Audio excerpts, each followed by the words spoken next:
Student good afternoon. कल हम आपके लिए राजस्थान के खनिजों के बारे में अध्ययन करवा रहे थे। आज देखिए इसमें जो क्वेश्चन नंबर 49 से स्टार्ट करेंगे। भारतीय अर्थव्यवस्था में खनिजों के योगदान के 4 तर्क दीजिए। भारतीय अर्थव्यवस्था में हमें खनिजों के योगदान क्या क्या है ये बताने हैं। तो अधिकांशतः 4 तर्क या 2 तर्क एग्जाम में पूछे जाएंगे। देखिए क्या योगदान है। पहला योगदान, भारत की राष्ट्रीय आय में खनिजों का महत्वपूर्ण योगदान है। यानी हमारे देश की जो कुल आमदनी है, आय है, उसमें खनिजों का महत्वपूर्ण योगदान है। दूसरा है, भारत के विभिन्न उद्योगों को कच्चा माल खनिज ही है। यानी हमारे उद्योगों में कच्चा माल किससे प्राप्त होता है? खनिजों से अधिकांशतः। और इन्हीं से छोटी से बड़ी मानव उपयोगी वस्तुएं भी बनाई जाती हैं। आगे देखिए पॉइंट नंबर 3, विभिन्न प्रकार के परिवहन के साधनों का संचालन ऊर्जा खनिजों के द्वारा होता है। यानी हमारे देश में विभिन्न प्रकार के जो परिवहन के साधन हैं, उनका जो संचालन होता है ऊर्जा खनिजों के द्वारा होता है। जैसे पेट्रोलियम पदार्थों से वाहन चलते हैं। खनिजों के निर्यात से भारत को विदेशी मुद्रा प्राप्त होती है। हम जो भी खनिज विदेशों को भेजते हैं तो उससे हमें दूसरे देशों की मुद्रा प्राप्त होती है। अगला क्वेश्चन है, राजस्थान को खनिजों का अजायबघर क्यों कहा जाता है? देखिए राजस्थान को खनिज महत्वपूर्ण संसाधन है जो हमारे राजस्थान में मिलता है। और देखिए राजस्थान में 79 प्रकार के खनिज, जिसमें 44 प्रकार के बड़े तथा 23 प्रकार के लघु तथा 12 गौण खनिज पाए जाते हैं। खनिजों की उपलब्धता की दृष्टि से राजस्थान देश में मध्य प्रदेश और छत्तीसगढ़ के बाद तीसरा बड़ा राज्य है खनिजों के भंडार की दृष्टि से, उपलब्धता की दृष्टि से। इसके साथ ही राजस्थान का कई खनिजों के उत्पादन में एकाधिकार भी है।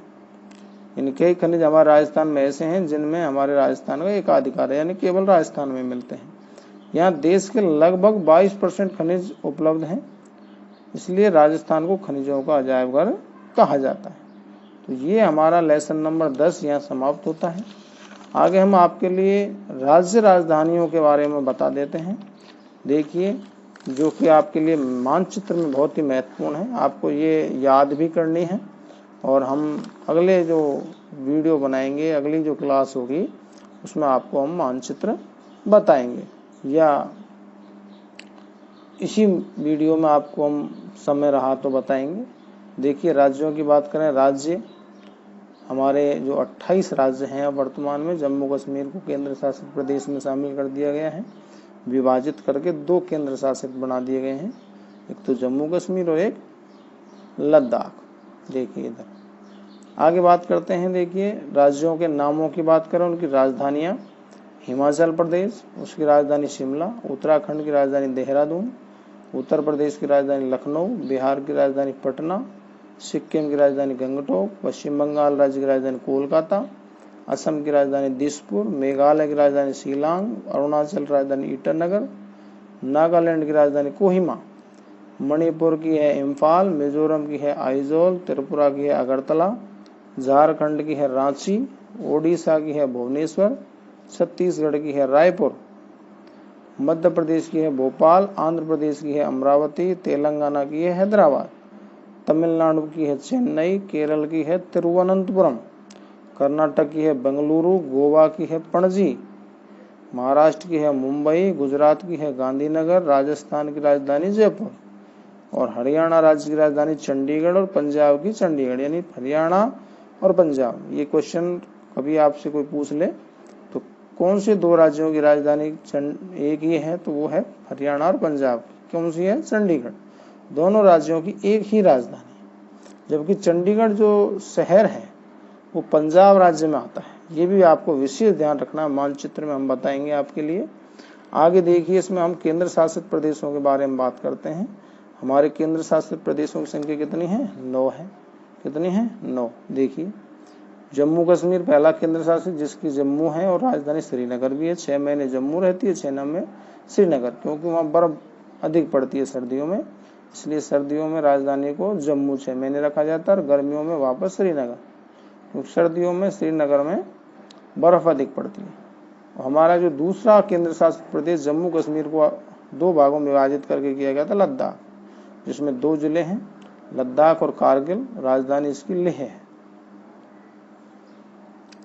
चंडीगढ़ जिसकी राजधानी चंडीगढ़ है, दिल्ली जिसकी राजधानी नई दिल्ली है, अंडमान निकोबार द्वीप समूह जिसकी राजधानी पोर्ट ब्लेयर है, लक्षद्वीप जिसकी कवरत्ती है, और पुडुचेरी जिसकी राजधानी पुडुचेरी है, पुडुचेरी, दादर नगर हवेली सिलवासा, दमन द्वीप दमन है।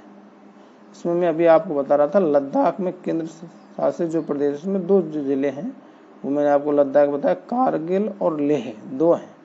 इसमें कौन से जिले हैं? 2 जिले हैं, कारगिल है एक और लेह है, तो राजधानी इसकी लेह है।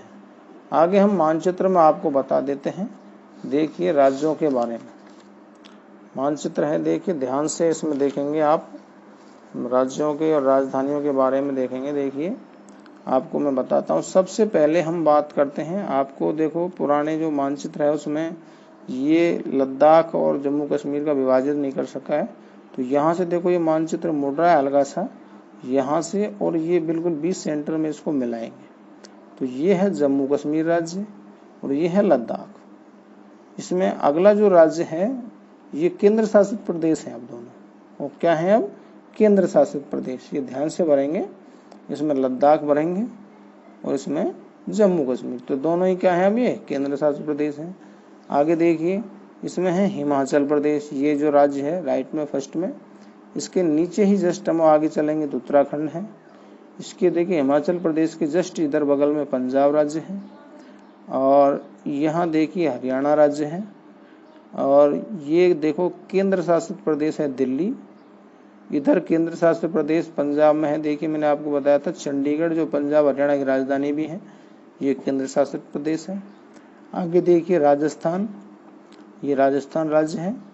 इधर आप बात करते हैं उत्तर प्रदेश राज्य है, उत्तर प्रदेश के जस्ट बगल में ये बिहार राज्य है। बिहार के अब जस्ट आगे चलेंगे, छोटा सा राज्य देखिए यहाँ, ये सिक्किम राज्य है। कौन सा राज्य है? सिक्किम।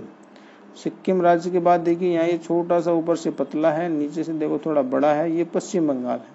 मेरा जो पेन चल रहा है ये वाला राज्य कौन सा है? पश्चिम बंगाल।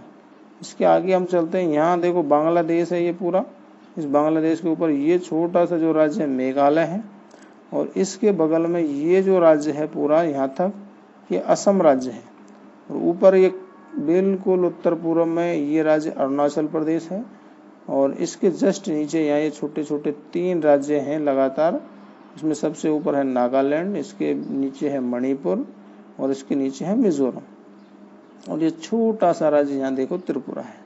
अब हम इसके आगे आते हैं, बिहार के नीचे देखिए झारखंड है, इसके नीचे उड़ीसा है ये वाला, इसके बगल में छत्तीसगढ़ है, ये मध्य प्रदेश राज्य है, इसके बगल में गुजरात राज्य है, ये इसके नीचे महाराष्ट्र राज्य है।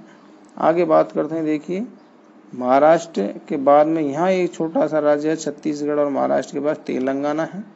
इधर उड़ीसा से जस्ट इस लाइन के नीचे आते हैं आंध्र प्रदेश है, इसके बाद ये तमिलनाडु है, तमिलनाडु के बाद इधर ये छोटा सा राज्य है केरल है, ये कर्नाटक राज्य है, और यहाँ एक छोटा सा राज्य है गोवा। ये महाराष्ट्र में आपको बता चुका हूँ, महाराष्ट्र है, ये गुजरात है। तो ये हमारे राज्य हैं।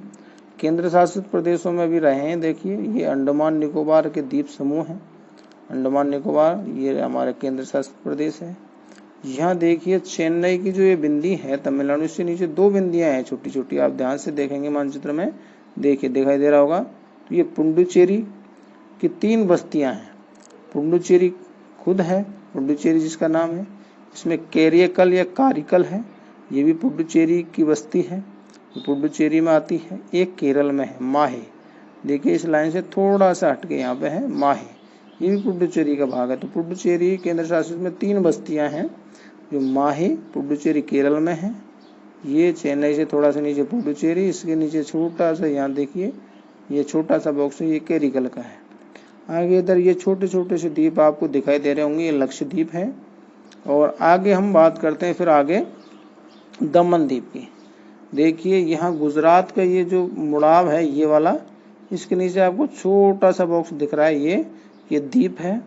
और इधर देखिए गुजरात महाराष्ट्र की जो ये लाइन यहाँ से मिल रही है, इसके ऊपर छोटा सा बॉक्स है, ये दमन है, इसके बगल में बिंदी है, ये दादर नगर हवेली है, और यहाँ राजधानी भी है इसकी सिलवासा, देखिए मैंने लिखा है, ये बिंदी दादर नगर हवेली गुजरात महाराष्ट्र की जो लाइन पे है, इसमें ये सिलवासा राजधानी और ये दादर नगर हवेली केंद्र शासित प्रदेश भी हैं। ठीक है, ये हमारे केंद्र शासित प्रदेश और राज्य हैं। तो आप मानचित्र में इसको ध्यान से भरेंगे, आपके लिए मानचित्र कार्य भी है, या विशेष तौर से ध्यान से देखें। देखिए मैं आपको थोड़ा सा और इसको ध्यान से दिखा देता हूँ, आराम से आप ये भरेंगे। ठीक है ना, इसको एक बार वापस से देख के और सही से भरेंगे। किसी भी विद्यार्थी को यहाँ इसमें कोई समस्या हो तो कमेंट बॉक्स में जाकर पूछ ले, और अगले वीडियो में हम आपको राज्यों की राजधानियाँ और केंद्र शासित प्रदेशों की राजधानियों को भरेंगे। थैंक यू, धन्यवाद।